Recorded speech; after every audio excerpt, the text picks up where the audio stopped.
بسم اللہ الرحمن الرحیم۔ السلام علیکم۔ ایک گاؤں میں حمید نامی ایک بوڑھا آدمی رہتا تھا۔ اس نے ساری عمر بہت محنت کی تھی۔ اس کے 7 بیٹے تھے۔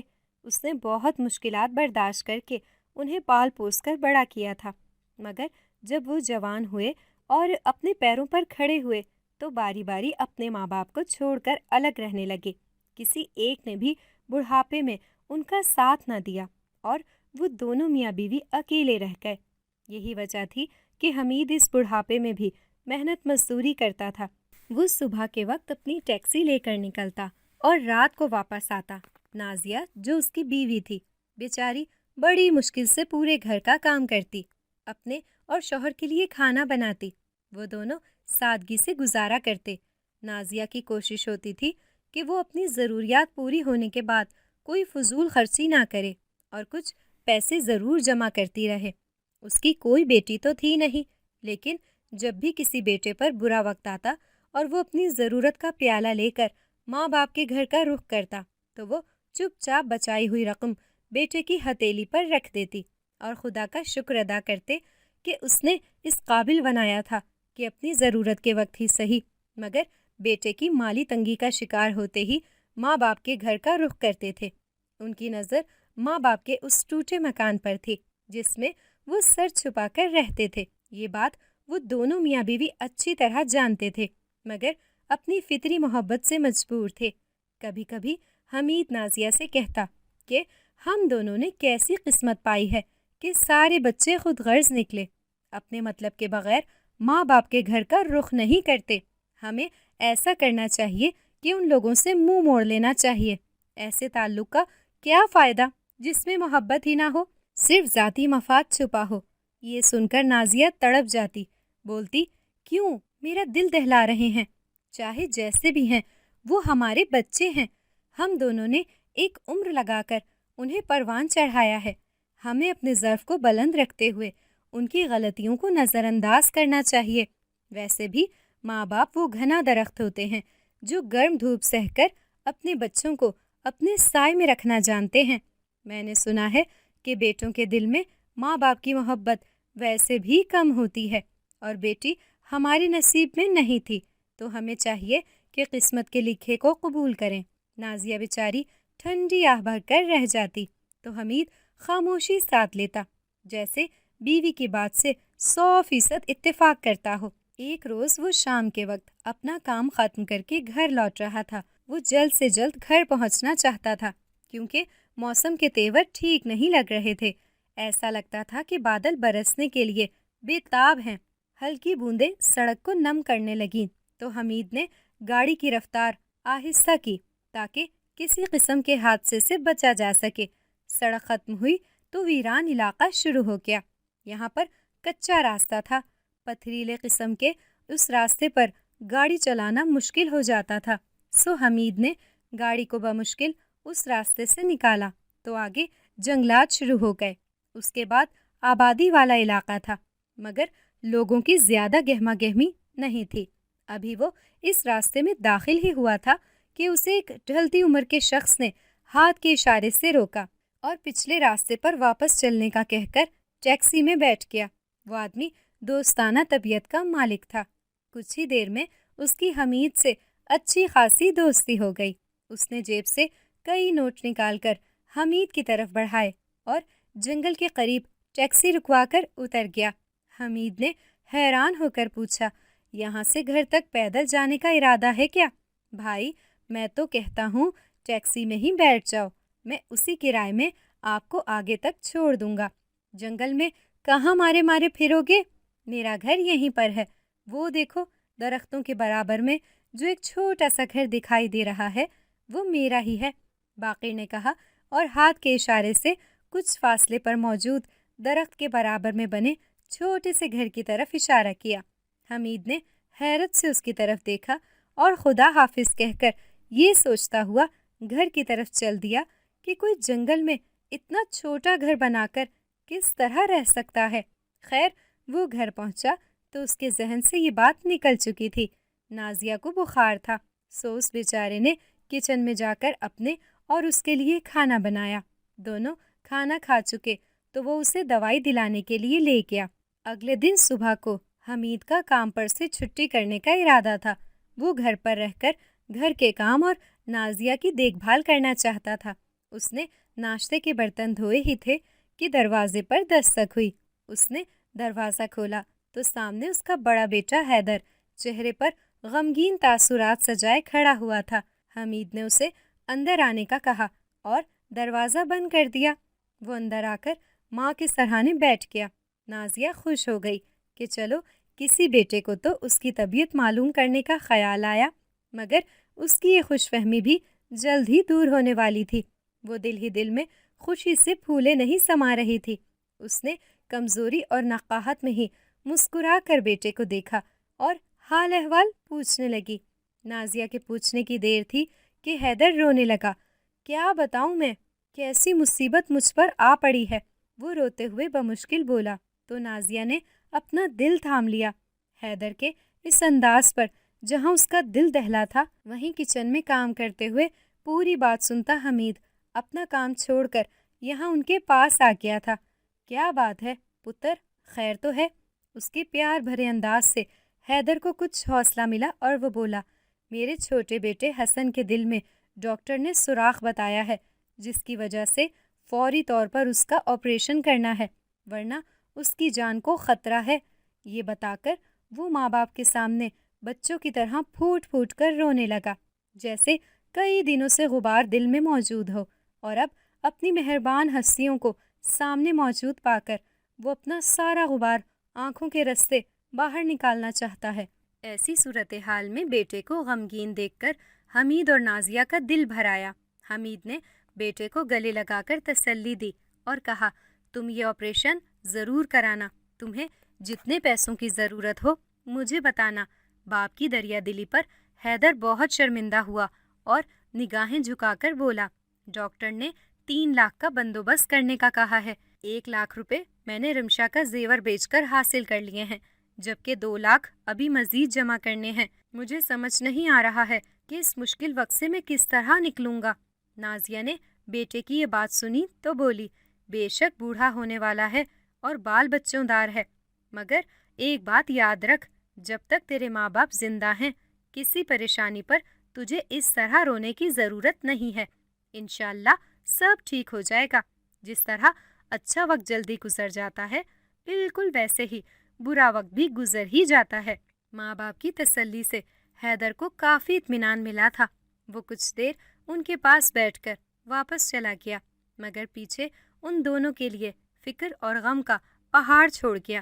نازیہ اپنے بخار کو بھلا کر اپنے بیٹے کے لیے دعائیں کرنے لگی، اور حمید جو کچھ دن پہلے بیوی کو بیٹوں کے کام نہ آنے کے مشورے دے رہا تھا، وہ اب سوچ رہا تھا کہ کسی طرح اس کو 2 لاکھ روپے مل جائیں اور وہ اپنے بیٹے کی مدد کر دے۔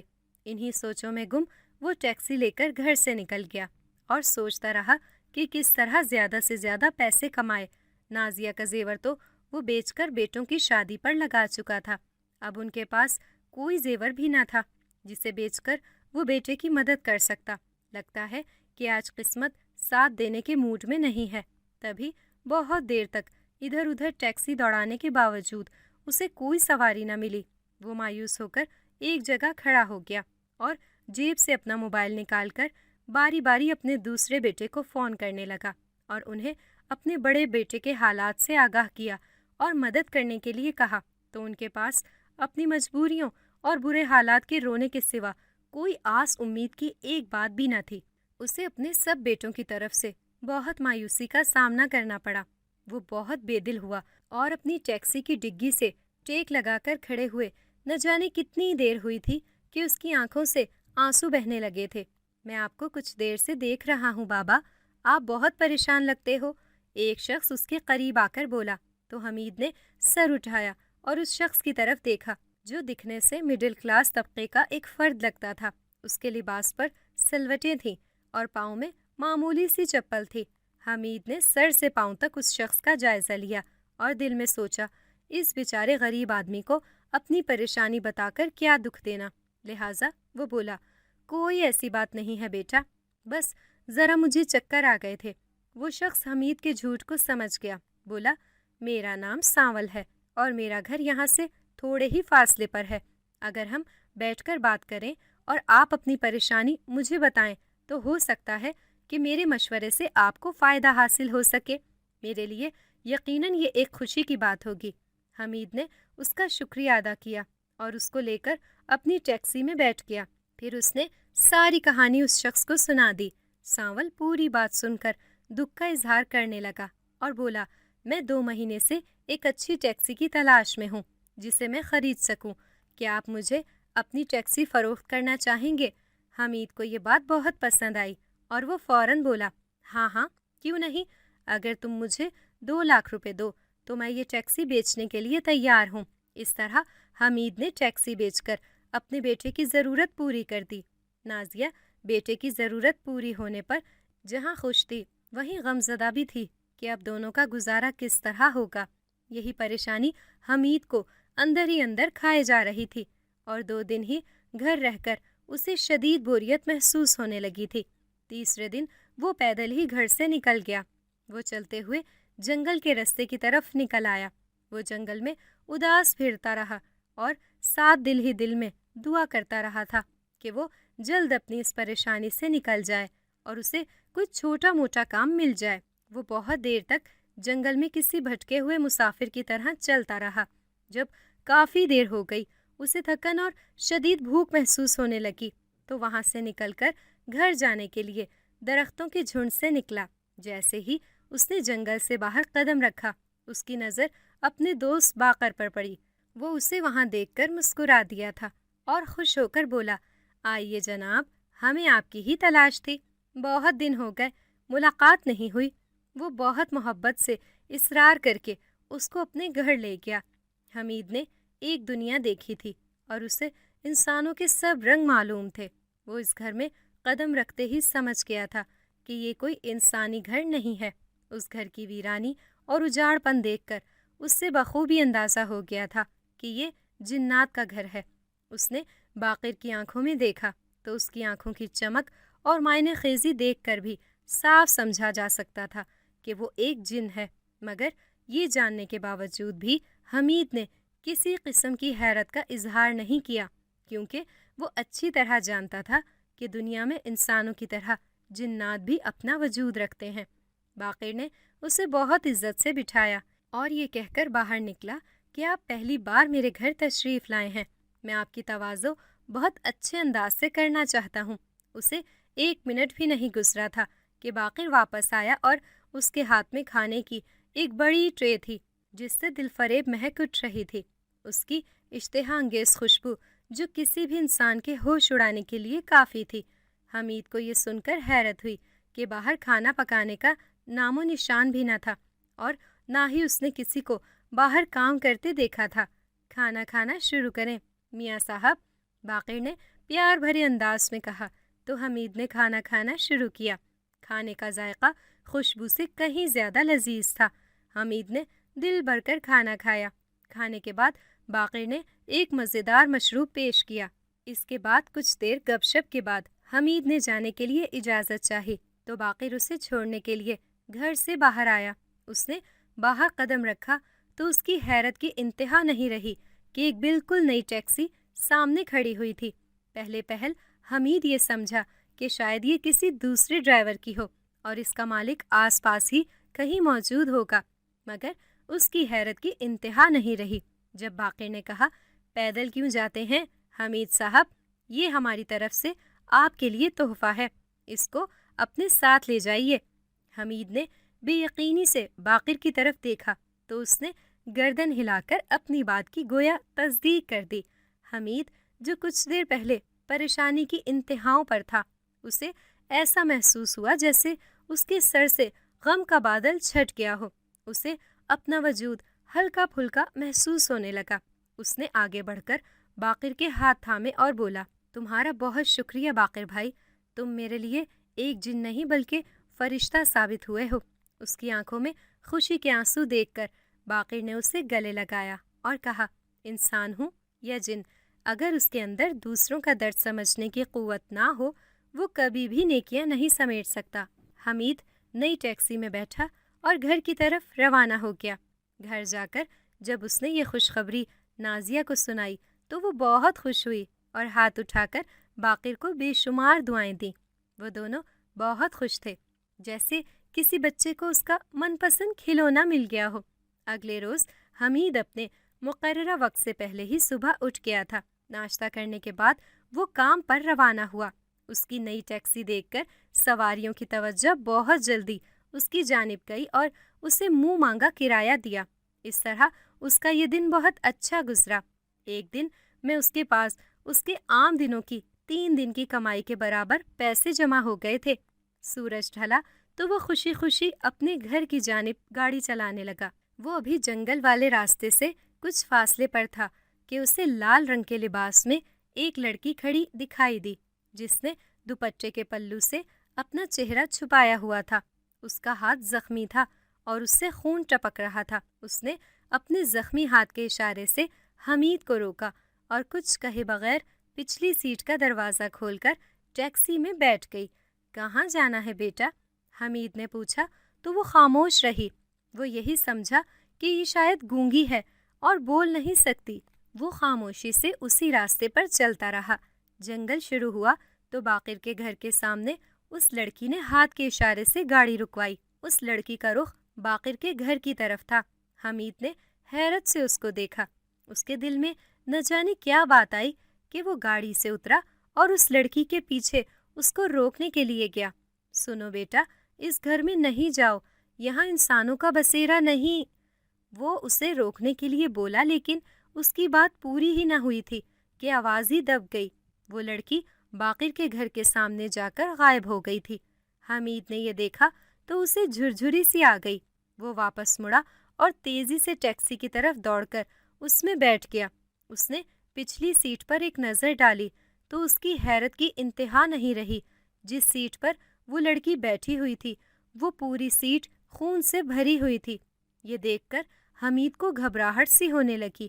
اس نے اپنی آستین سے ماتھے پر آئے پسینے کو صاف کیا اور گاڑی کو تیزی سے چلا کر گھر کی طرف چل پڑا۔ اگلے 2 دن اسے شدید بخار رہا۔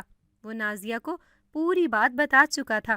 اس کا بخار اترا تو نازیہ نے اس کو سمجھایا، خود کو تم سنبھالو، بچوں کی طرح کیوں ڈر گئے ہو؟ گاڑی کی سیٹ سے خون کا نشان جادوئی طور پر غائب ہو چکا ہے اور مجھے امید ہے کہ آئندہ تمہیں وہ لڑکی بھی دکھائی نہیں دے گی۔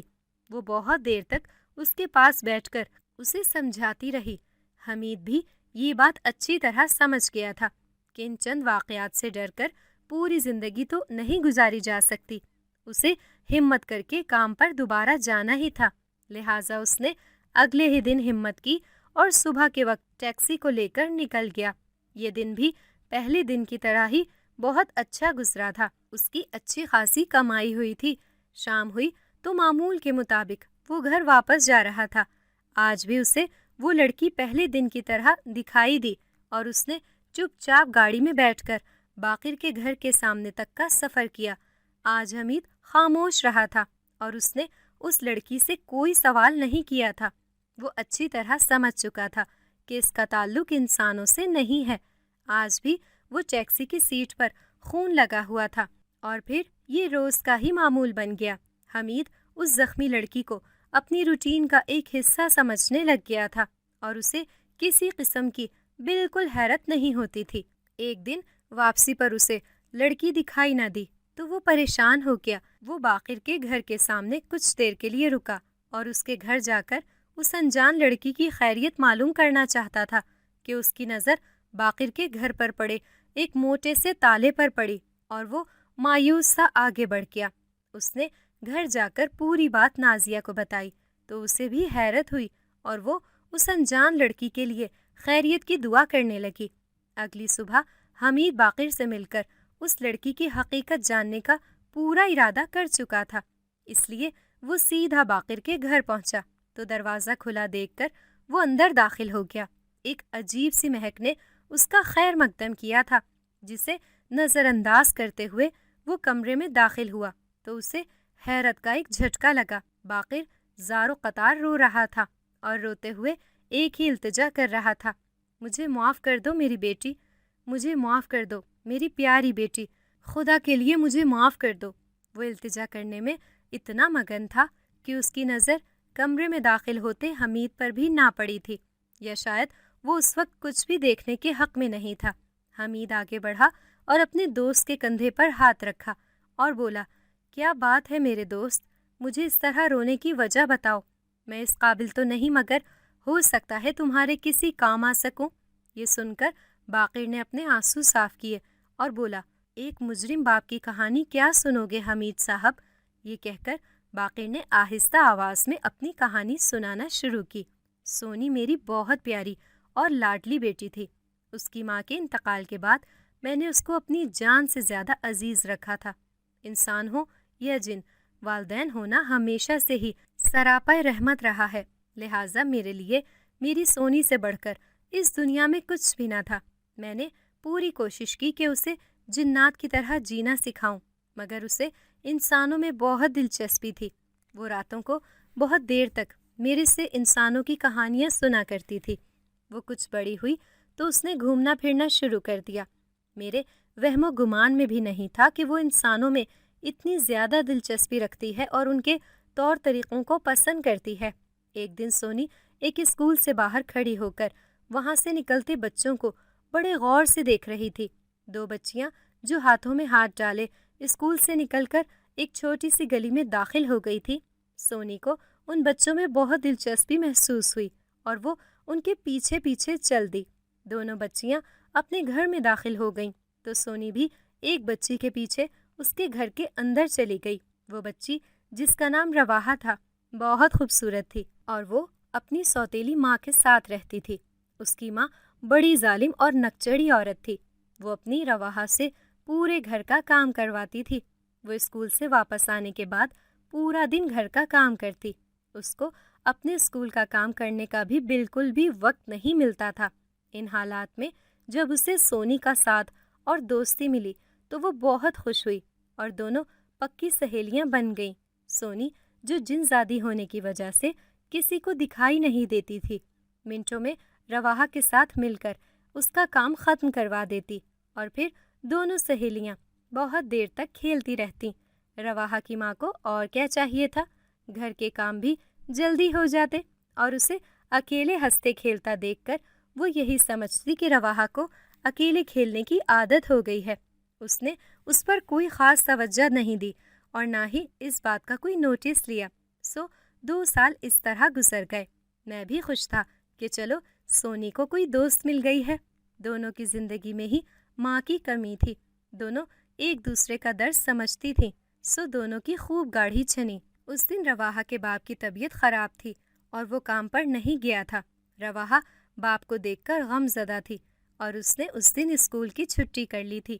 جاوید، جو رواحہ کا باپ تھا، اسے دیکھنے کے لیے ڈاکٹر آیا تو اس نے کچھ دوائی لکھ کر پابندی سے استعمال کرنے کا کہا اور کچھ ضروری ہدایات دے کر چلے گئے۔ ان کے جانے کے بعد رواحہ کی ماں دوا لینے کے لیے اسٹور پر گئی، مگر بدقسمتی سے کہیں بھی اسے مطلوبہ دوا نہ ملی۔ جاوید کا بخار تھا کہ بڑھتا ہی جا رہا تھا۔ رواحہ باپ کو دیکھ کر بہت پریشان تھی۔ وہ اپنے کمرے میں جا کر چھپ کر رونے لگی۔ اسی وقت سونی وہاں حاضر ہوئی اور اس کے ہاتھ میں دواؤں کا شاپر تھا جو اس نے رواحہ کو دیا تو اس کی خوشی کا کوئی ٹھکانہ نہ رہا۔ وہ خوشی کے مارے روتی ہوئی اپنی دوست سونی سے لپٹ گئی اور بولی، تم دنیا کی سب سے اچھی دوست ہو۔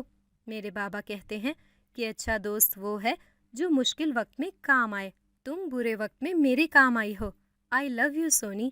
اس کے اس محبت بھرے اظہار پر سونی بولی، سچ تو یہ ہے کہ تم خود بہت اچھی ہو اور ہر انسان دوسروں کو اپنے کردار کے آئینے میں دیکھتا ہے۔ یہی وجہ ہے کہ تمہیں میرے اندر اچھائیاں نظر آ رہی ہیں۔ میں کوئی فرشتہ نہیں ہوں، ہاں، مگر اچھے کام کرنے کی کوشش ضرور کرتی ہوں۔ چلو اب تم اٹھو اور یہ دوا جا کر اپنے بابا کو دے دو۔ رواحہ مسکرائی اور کمرے سے نکل گئی۔ وہ اپنے بابا کے کمرے میں دوا لے کر گئی تو وہ اس کے ہاتھ میں دوا دیکھ کر حیران رہ گئے، مگر کمزوری کی وجہ سے ان کی زبان سے ایک لفظ بھی ادا نہ ہو سکا، جبکہ اس کی ماں نے اس کی بات کا کوئی خاص نوٹس نہ لیا۔ اسے دوا سے مطلب تھا۔ رواحہ دوا کہاں سے لائی ہے، اس بات سے اسے کوئی سروکار نہ تھا۔ جاوید دوا کھا کر صحت یاب ہوا تو اس کے ذہن سے یہ بات نکل ہی گئی۔ کچھ دن اسی طرح گزرے کہ ایک دن رواحہ کی ماں نے کپڑے دھونے کے بعد اسے کپڑوں سے بھری ٹوکری پکڑائی اور سختی سے کہا کہ جلدی سے اسے چھت پر پھیلا کر آ جاؤ۔ رواحہ جو پہلے وزن اٹھاتے ہوئے تھک جایا کرتی تھی، اب سونی کی وجہ سے بھاری وزن منٹوں میں اٹھا لیتی تھی۔ اس نے بالٹی اٹھائی اور جلدی جلدی سیڑھیاں چڑھتے ہوئے اوپر پہنچ گئی۔ وہ کپڑے پھیلا رہی تھی۔ اتوار کا دن تھا، اس لیے محلے بھر کے بچے گلی میں پتنگ اڑا رہے تھے۔ رواحہ کی توجہ کپڑوں سے ہٹ کر آسمان پر اڑتی ہوئی رنگ برنگی پتنگوں کی طرف چلی گئی۔ اسے ماں کا کہنا بھی ماننا تھا، مگر دل تھا کہ پتنگوں کی طرف کھینچا چلا جا رہا تھا۔ اسی چکر میں اسے محسوس ہی نہیں ہوا کہ کب وہ چھت کے کنارے تک پہنچی اور اس کا پاؤں پھسلا۔ ایک لمحے میں وہ چھت سے زمین پر گری۔ اس دوران اس نے چیخ کر سونی کو پکارا۔ لوگوں نے بھاگ کر اسے اٹھایا اور گھر لے گئے۔ وہ بے ہوش ہو چکی تھی اور اسے بہت زیادہ چوٹ بھی لگی تھی۔ اس کی ماں فوزیہ نے فون کر کے جاوید کو گھر بلایا اور وہ دونوں اس کو لے کر ہسپتال چلے گئے۔ ڈاکٹر نے اس کا معائنہ کیا اور اسے دوا دے کر آرام کرنے کا کہا۔ وہ گھر واپس آئے تو محلے کے سبھی لوگ عیادت کے لیے آئے۔ ہر ایک کی زبان پر یہی سوال تھا کہ آخر یہ سونی کون ہے جسے گرتے ہوئے رواحہ نے پکارا تھا۔ جاوید پریشان ہو گیا تھا۔ وہ بار بار اپنی بیوی سے پوچھ رہا تھا کہ آخر معاملہ کیا ہو سکتا ہے۔ تنگ آ کر اس کی بیوی نے کہا، آپ کیوں لوگوں کے کہنے پر اس بات کی ٹینشن لیتے ہیں؟ گرتے ہوئے بس یوں ہی بلا وجہ اس کے منہ سے یہ نام نکل گیا ہوگا۔ جاوید اس کی بات سے مطمئن نہیں ہوا، لیکن اس نے کہا، ہاں شاید ایسا ہی ہو۔ اس نے یہ بات کہہ تو دی تھی، مگر وہ دن رات اپنی بیٹی پر نظر رکھنے لگا۔ دراصل اس کو شک ہو گیا تھا کہ ضرور دال میں کچھ کالا ہے۔ شک ہونے کے بعد اسے رواحہ کی زندگی میں کچھ تبدیلی بھی محسوس ہونے لگی۔ اس نے پہلے کی طرح ضد کرنا بھی چھوڑ رکھا تھا اور بولنا پہلے سے بھی کم کر دیا تھا۔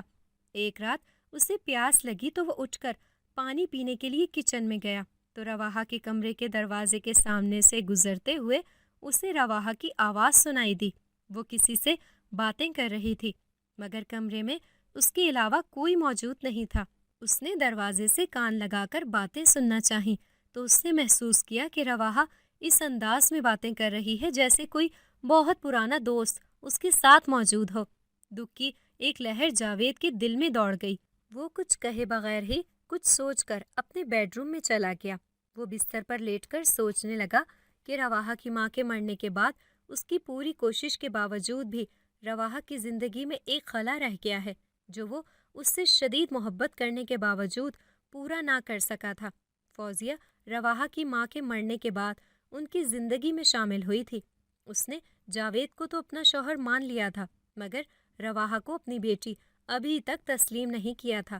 یہی وجہ تھی کہ رواحہ نے کہیں اور دل لگا لیا تھا۔ وہ کہاں تک جا پہنچی تھی، اس بات کا اندازہ جاوید کو بالکل نہیں تھا۔ وہ بستر پر لیٹ گیا۔ پوری رات اس کو نیند نہیں آئی۔ وہ یہی سوچتا رہا کہ اس معاملے کو کس طرح حل کیا جائے۔ صبح کو اس نے اپنے آفس سے چھٹی کی اور رواحہ کے ساتھ ٹائم گزارنے کا سوچا۔ وہ اسے اپنے ساتھ قریبی پارک لے گیا اور اسے اس کے پسندیدہ جھولوں میں بٹھانے اور پسندیدہ کھانا کھلانے کے بعد دوستانہ ماحول قائم کر کے اس سے پوچھنے لگا، بیٹا ذرا مجھے اپنے سب سے اچھی اور پکی دوست کا نام تو بتاؤ۔ سونی نے رواحہ کو سختی سے منع کیا ہوا تھا کہ اس کے بارے میں کسی کو نہ بتائے، ورنہ وہ دن ان دونوں کی دوستی کا آخری دن ہو سکتا ہے۔ اس لیے بہت دیر سوچ بچار کے بعد رواحہ نے کہا، بابا میری ایسی کوئی دوست نہیں ہے۔ رواحہ، اچھے بچے اپنے بابا سے جھوٹ نہیں بولتے۔ یہ سن کر اس نے نگاہیں چرائیں اور بولی، بابا اچھے بچے وعدہ خلافی بھی نہیں کرتے۔ جاوید لاجواب سا ہو گیا، مگر اس نے ہمت نہیں ہاری۔ آج وہ رواحہ سے سب کچھ اگلوانے کا ارادہ کر چکا تھا۔ وہ کچھ دیر سوچ کر بولا، اچھے بچے اپنے بابا کو سچ بتانے کے لیے تھوڑی سی وعدہ خلافی کر لیتے ہیں۔ اسی وقت سونی نے اپنا وجود رواحہ کے سامنے ظاہر کیا اور اسے روکنے کی پوری کوشش کرنے لگی۔ وہ بولی، اگر تمہیں اپنی اور میری دوستی عزیز ہے تو اپنے بابا کو میرے بارے میں بالکل نہیں بتاؤ۔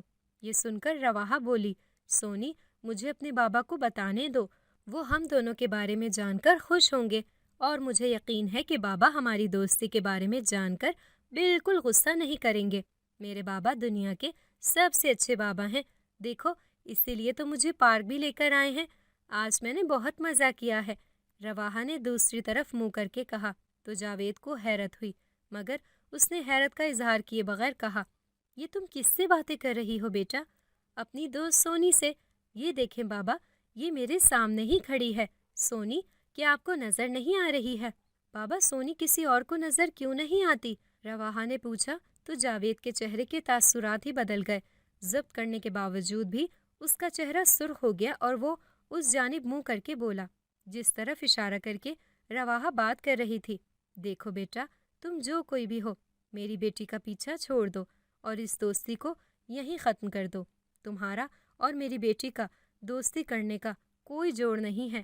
مجھے امید ہے کہ تم میری بات سمجھ گئی ہوگی اور آئندہ رواحہ کے پاس نہیں آؤ گی۔ یہ سن کر رواحہ حیرت زدہ رہ گئی اور دکھ بھرے لہجے میں کہنے لگی، بابا، یہ کیا کہہ رہے ہیں؟ آپ نے میری دوست کو ناراض کر دیا ہے۔ وہ ناراض ہو کر چلی گئی ہے۔ بابا، اسے روک لیں پلیز۔ رواحہ یہ کہہ کر رونے لگی۔ جاوید نے اسے اپنے سینے سے لگایا اور اسے سمجھانے کی کوشش کرنے لگا، بیٹا، انسان اور جنات کی دوستی کا کوئی جوڑ نہیں ہے۔ تم اپنے چھوٹے بہن بھائی سے دوستی کرو، اس کے علاوہ اپنی کلاس فیلو سے دوستی کرو۔ کسی ایسی چیز سے دوستی نہ کرو جو تمہارے علاوہ کسی کو دکھائی نہ دے۔ واپسی میں جاوید نے اپنی بیٹی کو بہت سارے کھلونے دلائے، مگر اس کے باوجود بھی وہ بالکل نہیں بہلی اور اس کے چہرے پر بے چینی کے تاثرات ہی رہے۔ اس رات جب سونی گھر واپس آئی تو اس کا دکھ بھرا چہرہ دیکھ کر میں سمجھ گیا کہ ضرور کچھ ایسی بات ہوئی جس سے اسے شدید تکلیف پہنچی ہے۔ اس نے مجھے پوری بات بتائی تو میں نے اسے تسلی دی اور کہا، تم بالکل فکر مت کرو، تمہاری اور رواحہ کی دوستی کو کوئی ختم نہیں کر سکتا۔ بہت دیر تک میں اسے سمجھاتا رہا، لیکن اس کے انداز سے لگتا تھا کہ وہ میری باتیں سن تو رہی ہے لیکن اس کے دل پر میری باتیں اثر نہیں کر رہیں۔ بہت دیر بعد وہ سوئی تو میری تو جیسے نیند ہی اڑ گئی تھی۔ میں دل ہی دل میں خود کو کوس رہا تھا کہ شروع میں ہی مجھے سونی کو ایک انسان کی دوستی سے دور رکھنا چاہیے تھا۔ میں یہ بات بھی اچھی طرح جانتا تھا کہ انسان کتنے خود غرض اور موقع پرست ہوتے ہیں، اپنی غرض کے لیے کچھ بھی کر سکتے ہیں اور دوسروں کو نقصان پہنچانے سے بھی باز نہیں آتے۔ آنے والے دنوں میں نے بہت کوشش کی کہ سونی کو بھی رواحہ سے دور رکھ سکوں، اور دوسری طرف جاوید نے ساری بات اپنی بیوی کو بتا دی تھی۔ وہ بھی اب رواحہ پر پوری نظر رکھے ہوئے تھی، مگر یہ سب کرنے کے باوجود بھی سب مل کر ان کی دوستی میں کوئی معمولی سی دراڑ تک نہ ڈال سکے۔ اب جاوید نے مختلف قسم کے عاملوں سے رابطہ کرنا شروع کر دیا، جنہوں نے عارضی طور پر سونی کا وہاں داخلہ بند کر دیا تھا۔ ان کے جادو اور عملیات سے سونی کی حالت خراب رہنے لگی۔ وہ پوری رات چلاتی اور درد سے کراہتی رہتی۔ باپ ہونے کے طور پر میرے لیے اس کی یہ حالت دیکھنا بہت مشکل تھا۔ کچھ دن اپنی کوششیں کرنے کے باوجود جب میں ان حالات پر قابو نہ پا سکا تو میں نے جاوید سے ملنے کا فیصلہ کیا، اور ایک دن جب وہ اپنے کمرے میں اکیلا تھا میں اس کے پاس جا پہنچا۔ اس وقت میں اپنی اصل شکل و صورت میں نہیں تھا، اس لیے وہ مجھے دیکھ کر بری طرح ڈر گیا۔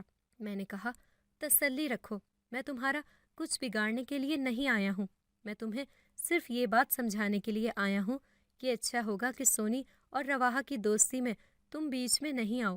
میں تم سے اس بات کا وعدہ کرتا ہوں کہ رواحہ کی زندگی میں سونی کی دوستی سے کوئی اثر نہیں پڑے گا۔ ٹھیک ہے، آپ کہتے ہیں تو میں یہ بات مان لیتا ہوں۔ میرے سامنے جاوید نے میری بات ماننے کی حامی بھر لی اور وعدہ کر لیا کہ وہ کوئی ایسا قدم نہیں اٹھائے گا جس سے سونی کو تکلیف پہنچے اور ان دونوں کی دوستی ٹوٹنے کا اندیشہ ہو۔ میں نے خدا کا شکر ادا کیا اور گھر لوٹ آیا۔ میں شاید بھول گیا تھا کہ انسان میری سوچ سے بڑھ کر دھوکے باز ہے۔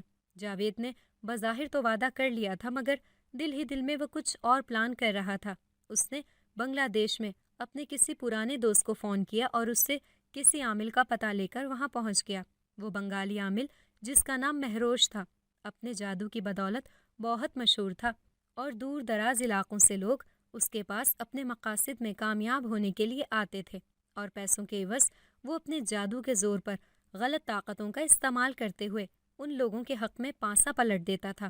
اس کے جادو کا زور توڑنا بہت مشکل تھا۔ اس کا دعویٰ تھا کہ 3 بار سے زیادہ کسی کو بھی اس کے پاس چوتھی بار جانے کی ضرورت پیش نہیں آتی تھی۔ وہ اسی دوران ان کا مسئلہ حل کر دیتا تھا۔ جاوید نے بھی اسے منہ مانگی رقم دے کر سونی سے جان چھڑانے کے لیے کہا تو وہ ایسی خباثت سے ہنسا جیسے یہ کام اس کے لیے کوئی معنی نہ رکھتا ہو۔ اس نے اس کام کو مکمل کرنے کے لیے 3 دن کا وقت لیا۔ جاوید بہت خوش تھا، لیکن رواحہ کو بہت تیز بخار تھا اور ڈاکٹر نے کہا تھا کہ اس کی جان خطرے میں ہے۔ دوسری طرف سونی کا برا حال تھا۔ وہ اپنی دوست سے ملنے کے لیے تڑپ رہی تھی۔ جس رات مہروش نے اپنا عمل شروع کیا، اس رات اس نے اپنے جادو کی بدولت میرے دونوں ہاتھ باندھ دیے۔ میں اپنے گھر میں بے بس ایک جگہ بندھا ہوا تھا اور میرے سامنے میری بیٹی بے آب مچھلی کی طرح تڑپ رہی تھی۔ مہروش کا جادو بہت تیز تھا، جس نے میری پیاری سی بیٹی کو زندہ درگور کر دیا تھا۔ میں بے بس اس کو دیکھ رہا تھا۔ ایسی بے بسی تھی کہ میں چاہ کر بھی اس کے لیے کچھ نہیں کر سکتا تھا۔ وہ 2 دن میری زندگی کے بھیانک ترین دن تھے۔ میری آنکھوں کے سامنے میری بیٹی پل پل مر رہی تھی اور میں کچھ کر بھی نہیں سکتا تھا۔ تیسری رات پہلی 2 راتوں سے زیادہ بھیانک ثابت ہوئی۔ سونی کا سر بری طرح چکرا رہا تھا اور وہ بابا بابا پکار رہی تھی۔ میری آواز بند ہو چکی تھی اور چاہنے کے باوجود ایک لفظ بھی میری زبان سے نہ نکلا۔ رات کے آخری پہر اس کا سر بری طرح چکرانے لگا اور کوئی انجان طاقت اس کو اپنے ساتھ کھینچ کر لے گئی۔ میں بے بسی کی تصویر بنا اسے جاتا دیکھتا رہا۔ مجھے بالکل بھی نہیں معلوم تھا کہ اس کے بعد میں اپنی بیٹی کو کبھی نہیں دیکھ سکوں گا۔ اتنا بتا کر باقر نے اپنے آنسوؤں کو صاف کیا اور حمید نے تسلی دیتے ہوئے اس کے کندھے کو تھپ تھپایا تو وہ مزید بولا۔ اگلی صبح میں اس نادیدہ قوت سے آزاد ہوا اور اس اندیکھی جکڑن سے نکلا تو مجھے اپنی بیٹی کے علاوہ کسی چیز کی فکر نہیں تھی۔ میں اندھا دھن اس کی تلاش میں بھاگنے لگا۔ اس دن تو بہت تیز دھوپ تھی اور ایسا لگتا تھا کہ سورج کی تپش سب کچھ جلا کر راکھ کر دے گی۔ مجھے ایک پہاڑ کے اندر غار میں سونی زخمی حالت میں ملی تھی۔ اس کی گردن اور ہاتھ سے خون نکل رہا تھا۔ اسے سانس لینے میں بہت دشواری کا سامنا تھا۔ وہ مجھے دیکھ کر بڑی مشکل سے مسکرائی۔ کیا ہوا میری بیٹی کو؟ میں نے روتے ہوئے پوچھا تو وہ بمشکل بولی، بابا میں رواحہ کے آنسو صاف کر رہی تھی کہ ظالموں نے میرا ہاتھ زخمی کر دیا۔ درد ہو رہا ہے بابا، مجھے اپنے ساتھ لے چلو بابا، مجھے گھر جانا ہے، ہائے درد۔ وہ درد سے کراہ رہی تھی اور پھر منہ ہی منہ میں کچھ پڑھنے لگی۔ میری آنکھوں کے سامنے کچھ ہی دیر بعد تڑپتے ہوئے اس نے اپنی جان دے دی۔ میرے لیے اپنی بیٹی کو مرتے دیکھنا بہت تکلیف دہ تھا۔ میں بے بس باپ چاہ کر بھی اپنی بیٹی کو بچا نہ سکا۔ میری بیٹی کو ناحق قتل کیا گیا تھا، اسی لیے اس کی روح ہمیشہ بے چین رہی اور اس بات کو 7 سال گزرنے کے باوجود وہ انصاف مانگنے کے لیے بھٹکتی پھر رہی ہے۔ وہ ہر روز کسی نہ کسی گاڑی میں سوار ہو کر میرے گھر تک آتی ہے اور دروازے پر ہی غائب ہو جاتی ہے۔ شاید وہ مجھ سے ناراض ہے، اسی لیے میرے گھر کے اندر کبھی داخل نہیں ہوئی اور میں غلط طریقے سے مہروش کو ختم کر کے کوئی گناہ کمانا نہیں چاہتا۔ مجھے قدرت کے انصاف پر 100% یقین ہے اور میں جانتا ہوں کہ وہ دن دور نہیں ہے جب مہروش اپنے انجام کو پہنچ جائے گا اور میری بیٹی کو انصاف مل جائے گا۔ اور رواحہ کا کیا بنا؟ حمید نے پوچھا تو باقی ٹھنڈی آہ بھر کر رہ گیا اور کچھ دیر بعد بولا، مہروش نے اس کے دل و دماغ سے سونی کی یاد اور محبت مٹا دی۔ 5 سال بعد جاوید نے اس کی شادی کر دی اور اب وہ ایک بچے کی ماں ہے۔ وہ اپنی زندگی میں خوشحال ہے اور بہت اچھی زندگی گزار رہی ہے۔ وہ مکمل طور پر سونی کو بھول چکی ہے۔ اسے یہ بھی یاد نہیں کہ کبھی اس نے ٹوٹ کر ایک جن زادی کو چاہا تھا اور اس سے دوستی کی تھی۔ حمید پوری بات سن کر کچھ دیر اس کے پاس بیٹھ کر اسے تسلی دلاسا دیتا رہا اور پھر اٹھ کر اپنے گھر چلا گیا۔ اس کا دل بہت غمزدہ تھا۔ اس نے گھر آ کر پوری بات نازیہ کو بتائی تو سونی کی کہانی سن کر وہ بھی حیرت زدہ رہ گئی۔ اس نے دل سے اس کی روح کے سکون کے لیے دعا کی۔ حمید اخبار پڑھ رہا تھا کہ اس کی نظر ایک خبر پر پڑی اور وہ حیران رہ گیا۔ اس نے آواز دے کر نازیہ کو بلایا اور اسے بھی یہ خبر پڑھ کر سنائی۔ ملک کے نامور عامل مہروش کو غیر قانونی کاموں میں ملوث ہونے کی وجہ سے اور کچھ لوگوں کے قتل کے الزام میں گرفتار کر لیا گیا تھا۔ تحقیق ہونے پر الزامات ثابت ہونے کے بعد سزائے موت سنائی گئی۔ اس خبر نے حمید اور نازیہ کے دل میں خوشی کی لہر دوڑا دی تھی۔ حمید نے جا کر یہ خبر باقر کو سنائی تو اس کی خوشی کی انتہا نہ رہی۔ اس نے ہاتھ اٹھا کر خدا کا شکر ادا کیا۔ اس کی بیٹی کو انصاف مل چکا تھا اور یہی اس کے لیے سب سے بڑی دولت تھی کہ اب اس کی بیٹی کی بھٹکتی روح کو قرار آ جانا تھا۔ اس دن کے بعد حمید روز ہی اس راستے سے گزرتا مگر دوبارہ کبھی سونی کی روح اسے دکھائی نہ دی تھی۔ اب بھی جب کبھی وہ اپنی گاڑی کی پچھلی سیٹ پر نظر ڈالتا ہے تو اسے سونی کی یاد ضرور آتی ہے اور ساتھ ہی اس کے ہاتھ سے ٹپکتا خون بھی اسے اپنی گاڑی کی سیٹ پر محسوس ہوتا ہے، مگر وہ اچھی طرح جانتا ہے کہ یہ سوائے ایک خیال کے اور کچھ نہیں ہے۔ وہ اب بھی اکثر باقر سے ملنے کے لیے اس کے گھر جاتا ہے۔ ایک روز جب حمید کی چھٹی تھی، وہ اور نازیہ مل کر اپنے کپڑے دھو رہے تھے۔ بڑھاپے کی وجہ سے نازیہ میں اتنی ہمت نہیں رہی تھی کہ وہ پہلے کی طرح پھرتی سے سارے کام نمٹا لیتی، اس لیے حمید اکثر کاموں میں اس کی مدد کروایا کرتا تھا۔ وہ دونوں تھکے ہارے بیٹھے تھے کہ دروازے پر دستک ہوئی۔ حمید نے اٹھ کر دروازہ کھولا تو وہ اپنے 7 بیٹوں کو سامنے کھڑا دیکھ کر حیران رہ گیا۔ وہ سب اندر داخل ہوئے تو نازیہ نے کہا، اب کیا ضرورت آ پڑی ہے بچوں جو تم نے اپنے ماں باپ کے گھر کا رخ کیا ہے؟ وہ 7 بھائی سر جھکا کر ان کے سامنے کھڑے ہو گئے اور سب سے بڑا حیدر بولا، ہم سب آپ سے معافی مانگنے آئے ہیں اور اب ہم آپ لوگوں کو اپنے ساتھ رکھیں گے۔ بیٹے کے آپریشن کے وقت مجھے احساس ہو گیا کہ ماں باپ اپنے بچوں کے لیے دل میں کتنی محبت رکھتے ہیں۔ اپنے بیٹے کا درد دل سے محسوس کرنے کے بعد مجھے یہ سمجھ آ گئی ہے کہ آپ دونوں بھی ہمارے لیے اتنا ہی درد محسوس کرتے ہوں گے، اور جس طرح ہم اپنی اولاد سے محبت کرتے ہیں آپ دونوں بھی ہم سے اسی طرح محبت کرتے ہیں۔ آپریشن کے دن ہی میں نے سوچ لیا تھا کہ ان سب کو سمجھا کر ساتھ لے کر آؤں گا اور ہم سب مل کر آپ سے معافی مانگیں گے۔ وہ چپ ہوا تو دوسرا بیٹا بولا، بھائی ٹھیک کہہ رہی ہیں اماں ابا، ہم لوگ غلطی پر تھے، آپ لوگ ہمیں معاف کر دیں، اب سے آپ دونوں ہمارے ساتھ رہیں گے۔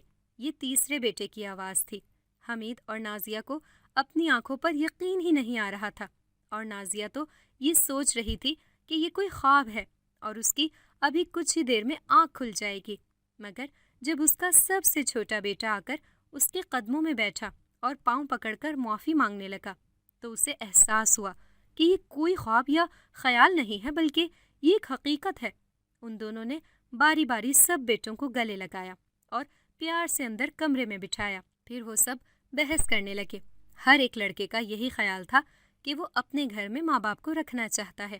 کافی دیر تک بحث کرنے کے بعد حیدر نے بڑے ہونے کا ثبوت دیا اور کہا کہ ہمیں آپس میں اس بات پر نہیں لڑنا چاہیے بلکہ یہ فیصلہ اماں اور ابا کو خود کرنا ہوگا کہ وہ کس بیٹے کے ساتھ رہنا پسند کریں گے۔ حمید نے مسکرا کر نازیہ کی طرف دیکھا اور اس نے یہ فیصلہ نازیہ کے اوپر چھوڑ دیا۔ نازیہ نے کچھ دیر سوچا اور پھر مسکراتے ہوئے بولی، ہم دونوں باری باری ایک ایک ہفتہ سب کے گھر گزاریں گے۔ تم سب کو اس بات پر لڑنے کی بالکل ضرورت نہیں۔ اگر تم میں سے کوئی لڑائی کرے گا تو اس کی باری سب سے آخر میں آئے گی۔ اس کی یہ بات سن کر سب ہنسنے لگے۔ اسی روز حیدر نے مل کر ماں باپ کے سامان کی پیکنگ شروع کر دی اور وہ انہیں اپنے گھر لے گیا، اور کچھ ہی دنوں میں ان دونوں کو بالکل اندازہ ہو گیا کہ ان کے بیٹے ان سے کتنی محبت کرتے ہیں، کیونکہ انہوں نے ماں باپ کی خدمت کرنے میں کوئی کسر نہیں چھوڑی تھی۔ اگر آپ کو ہماری آج کی کہانی پسند آئی ہے تو اسے لائک کریں، شیئر کریں اور چینل کو سبسکرائب کرنا مت بھولیے گا تاکہ آپ کو ہر نئی آنے والی ویڈیو کا نوٹیفیکیشن بر وقت ملتا رہے۔